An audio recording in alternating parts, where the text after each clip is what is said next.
Hey everyone! Today we're talking about one of the most exciting and chaotic times in history, Hellenistic warfare. When Alexander the Great died in 323 BCE, he left behind a massive empire but no one to take charge. Since he had no clear heir, his top generals, who had fought alongside him, decided to split the empire among themselves. But as you can guess, they didn't just agree to share power peacefully.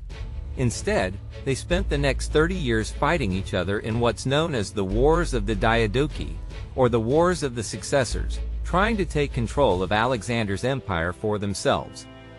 During this period, Greek culture spread far and wide. Its language, art, and philosophy influenced many parts of Asia. But when it came to military strategy, not much changed. Instead, warfare was all about powerful kings and their huge armies. These generals inherited the army created by Alexander's father, Philip II of Macedon. Philip was a brilliant military leader who changed the way wars were fought. He was the first Greek ruler to truly master siege warfare, and with Alexander by his side, he built an army stronger than any seen before.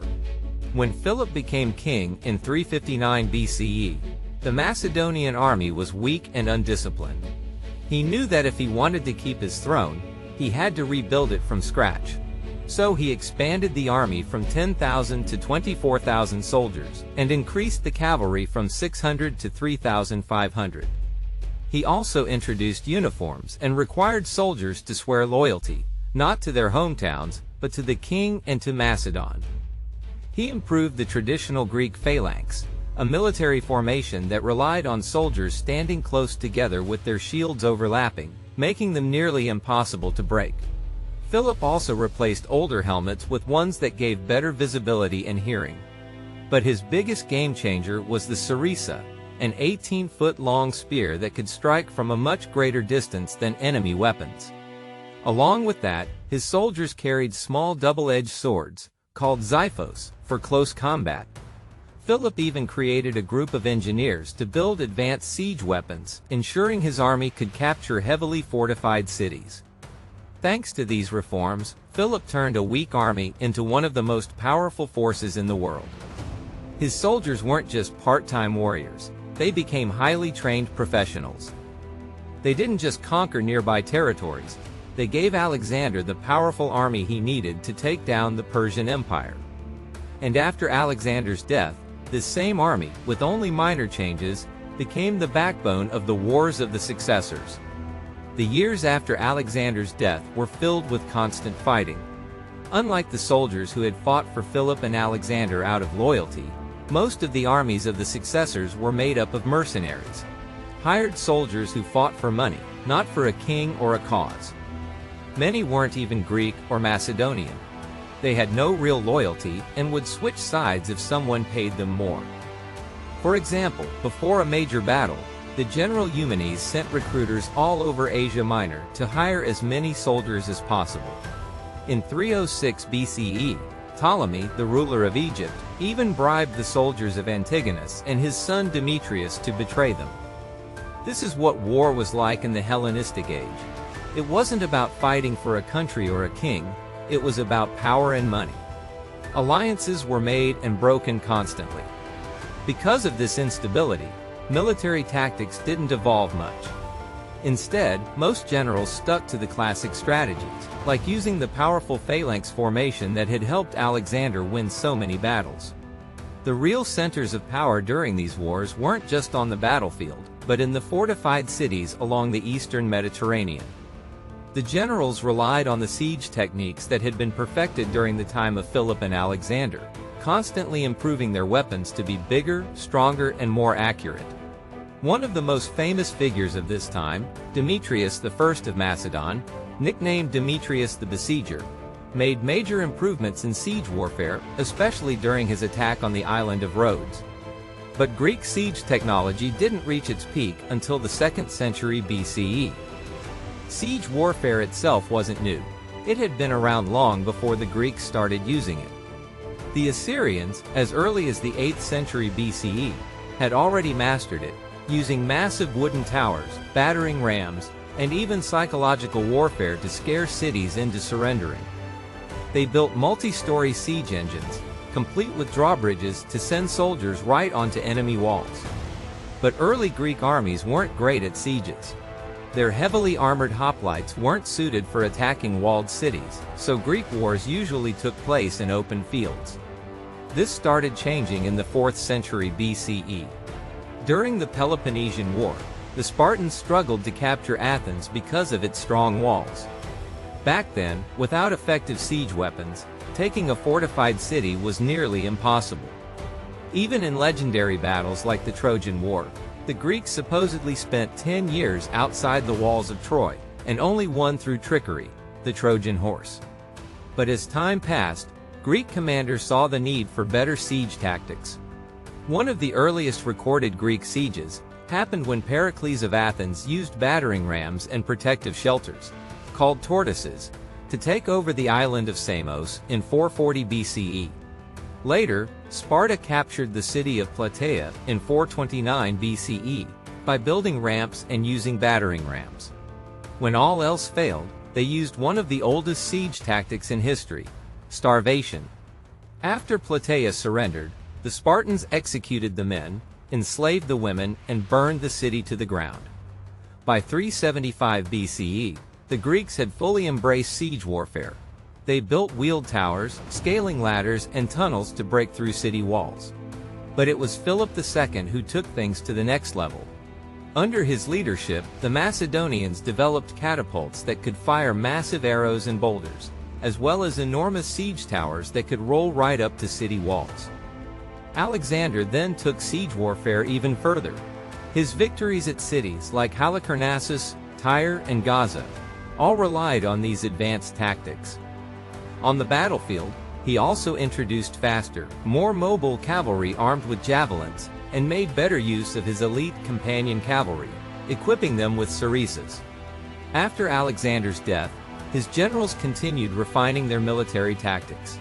They borrowed ideas from other cultures, using scythed chariots like the Persians did at Gaugamela and war elephants, which were used by leaders like Seleucus, Antigonus, and Eumenes. This period of warfare was ruthless, unpredictable, and constantly changing. And after Alexander the Great died, his generals and followers quickly turned against each other. One of the first big wars that broke out was the Lamian War. Athenian leader Leosthenes saw an opportunity and convinced Athens and the Aetolians to rise up against Macedonian rule. Antipater, the Macedonian regent, reacted fast, but he ended up trapped in the city of Lamia. He held out until reinforcements led by Craterus arrived. The war ended with Athens' defeat at the Battle of Cranon in 322 BCE, where Leosthenes was killed. Meanwhile in Egypt, things were getting tense. Perdiccas, who had control of Alexander's body, wanted to bring it back to Macedon for a royal burial. But Ptolemy had different plans. He stole the body and took it to Memphis, securing his power in Egypt. Furious, Perdiccas declared war and tried 3 times to invade Egypt, but all his attempts failed. His own soldiers, frustrated and angry, turned against him and killed him in 321 BCE. He had made a lot of enemies, so not many people were sad to see him go. The fighting didn't stop there.